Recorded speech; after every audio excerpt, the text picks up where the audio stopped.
The 4 years of Rizal's exile in Dapitan mark almost to the day the 4 years of the Katipunan's development, from its inception to revolution. During these years, numerous attempts were made to contact him, and numerous plans were made to facilitate his escape, but they did nothing to encourage them. For Rizal, revolution would take time to prepare and organize, and time might show a way in which he might have again the opportunity to serve his country actively. His aim was liberation from Spain. On a dark, lowering evening of deafening storm, July 17, 1892, the Cebu stood off the Dapitan, and in complete darkness, the deportee was brought by ship's boat. Around and above Rizal was inky blankness. He felt so alone, forsaken, and thought that the sky would cover him. Rizal was welcomed by the Spanish politico-military commandant, Captain Ricardo Carnicero, and Father Antonio Obak. The deportee could have stayed in a Dapitan parish convent if only he retracted his religious errors and made a general confession of his past life. Not willing to accede to these main conditions set by the Jesuits, Jose Rizal instead opted to live at commandant's residence they called Casa Real. The commandant, Captain Ricardo Carnicero, and Jose Rizal became good friends so much that the exile did not feel that the captain was actually his guard. Later in his life in Dapitan, Rizal wrote a poem entitled A Don Ricardo Carnicero. Rizal and Carnicero won in a lottery. They won the second prize of 20,000 pesos. Rizal used some part of his share, about 6,200, in procuring a parcel of land near the coast of Talisay, a barrio near Dapitan.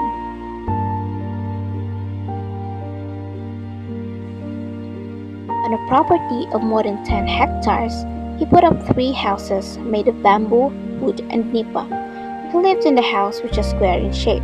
Another house, which was hexagonal, was the one where Rizal kept his chickens. In his octagonal house lived some of his pupils, for Rizal also established a school, teaching young boys practical subjects like reading, writing, arithmetic, geography, and Spanish and English languages.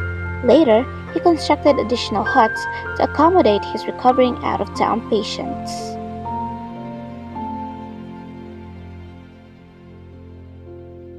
During his exile, Rizal practiced medicine, taught some pupils, and engaged in farming and horticulture.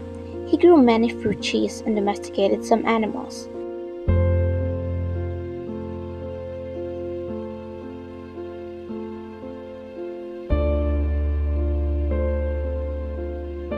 Aside from doing archaeological excavations, Rizal inspected the Dapitan's rich flora and fauna, providing a sort of taxonomy to numerous kinds of forest and sea creatures. From his laboratory and herbarium, he sent various biological specimens to scientists in Europe, like his dear friend Dr. Adolf B. Mayer in Dresden. In return, the European scholars sent him books and other academic reading materials. On the other hand, the Jesuits tried their very best to change Rizal's view of the Catholic Church. The Jesuits sent Father Sanchez, Rizal's former professor, to persuade him, but the poor priest didn't succeed, for Rizal still considered himself a Catholic. But his Catholicism was the faith that projects and inquires the Catholicism of Renan and Teilhard de Chardin.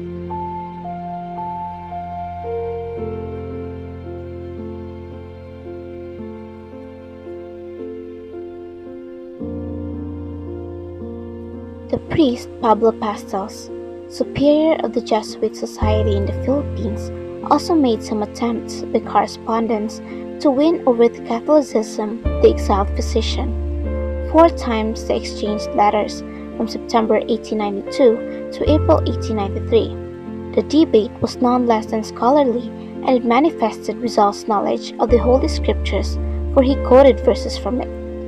Though Rizal consistently attended Mass in Dapitan, he refused to espouse the conventional type of Catholicism.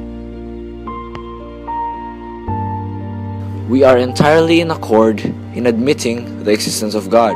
How can I doubt His when I am convinced of mine? Whoso recognizes the effect recognizes the cause. To doubt God would be to doubt one's own conscience, and in this consequence, it would be to doubt everything. And then, what is life for? I do not believe revelation impossible. On the contrary, I believe in it, but not the revelation or revelations which each religion or all religions claim to possess. Many have asked, why then did Rizal attack religion? The answer is, he did not. He attacked solely the abuses of the church and superstitions which had been allowed over the centuries to creep into religion.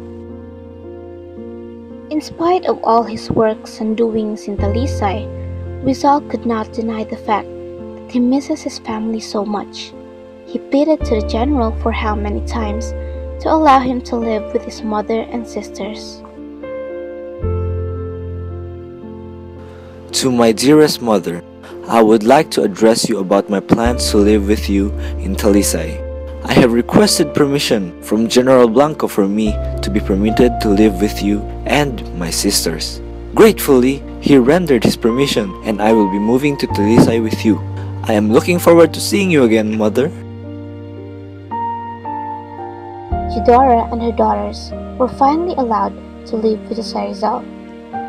Rizal asked about his father and his brother Prashant, and Yunor, who sadly by that time died because of a broken heart. On the other hand, Narcisa took this opportunity to talk to his brother about Bonifacio's plans. Jose, the Katipuneros want you to go home. They need your help. They are planning for your escape through Borneo. No, I can't. I need to stay here and expose everything about the Spaniard. In here, I have time to think. Trust me, I have other plans for this revolution. But you are badly needed there. No buts. Please, just tell them to stop whatever they're planning.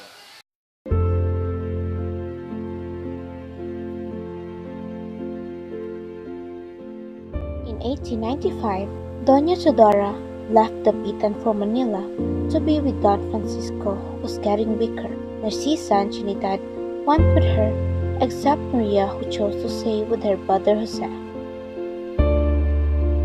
Josephine Bracken arrived in Dapitan in February 1895 with their foster father, George Topher, who sought help for his failing eyesight, and a certain Manuela Orlac, who was believed to be the mistress of a friar at the Manila Cathedral. Josephine was an Irish girl of sweet 18, slender and a chestnut blonde with blue eyes, dressed with elegant simplicity with an atmosphere of light gaiety. Sadly, though Rizal's a great ophthalmologist, Topher's eyesight is out of his power. The poor man's going to stay blind forever. Usually, Rizal's patients would live next door. You would have thought that it would be the start of everything, of one of his happiest moments in Dapitan as an exile. Ang dami kong pag-ibig ay minsan lang, ngunit ang iyong akala ay hindi tunay.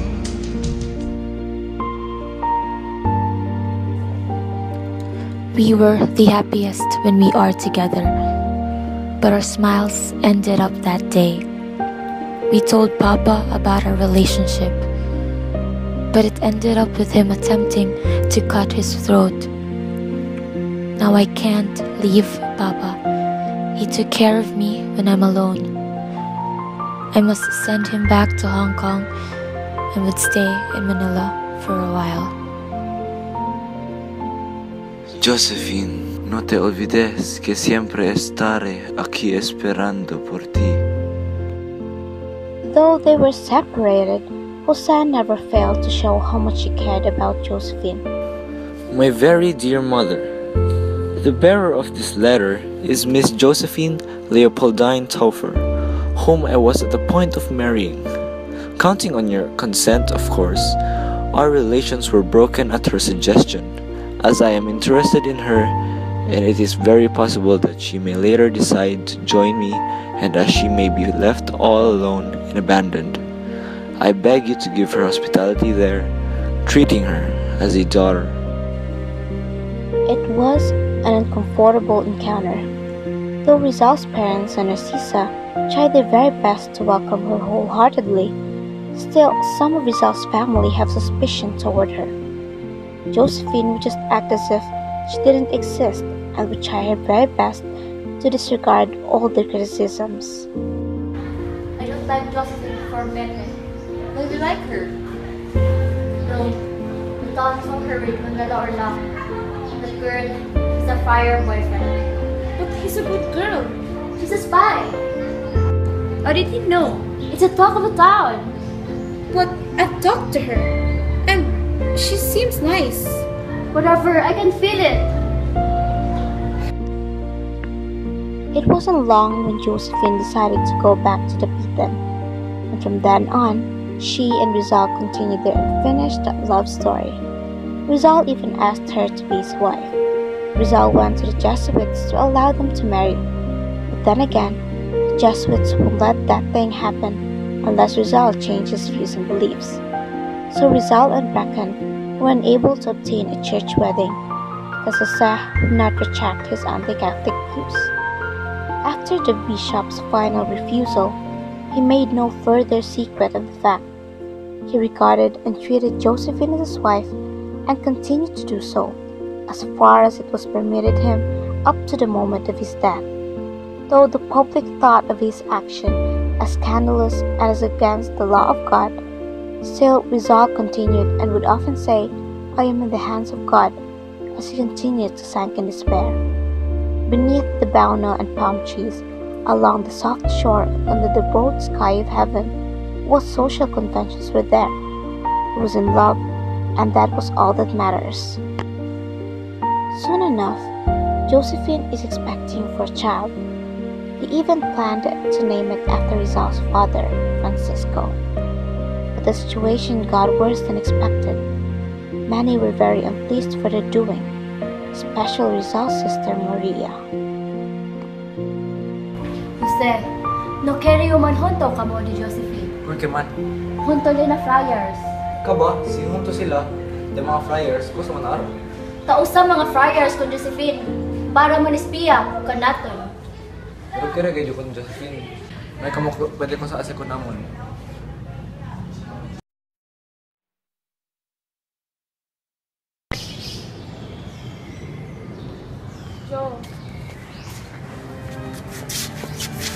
Joe, you're hurting me. Tell me the truth! Stop, you're hurting me. Who are you really? What are you doing here? Joe, listen to me. Listen to me. Confess! The friar sent you!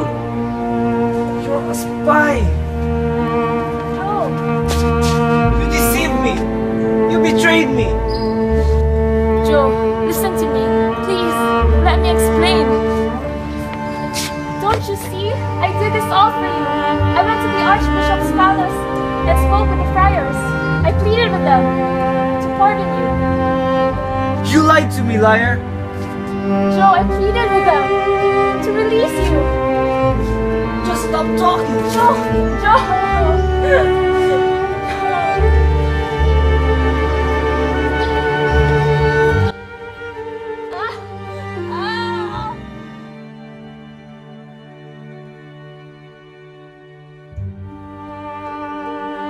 My life is as futureless as this child. Everything had gone against me. For once, I had succumbed to my desire. And this was weakness. I did everything I could to save you, my child. But it had all gone to vain. All my knowledge and skills as a physician could not save you, my little one. Oh God, I give you another tiny angel. Please bless his soul.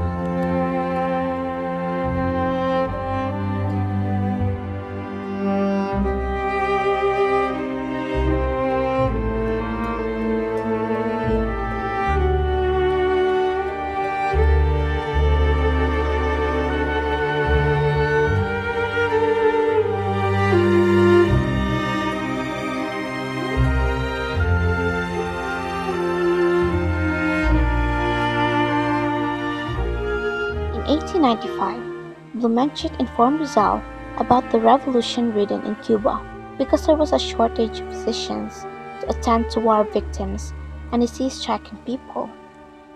This served as an opportunity to free himself from captivity. Adios, Dapitan.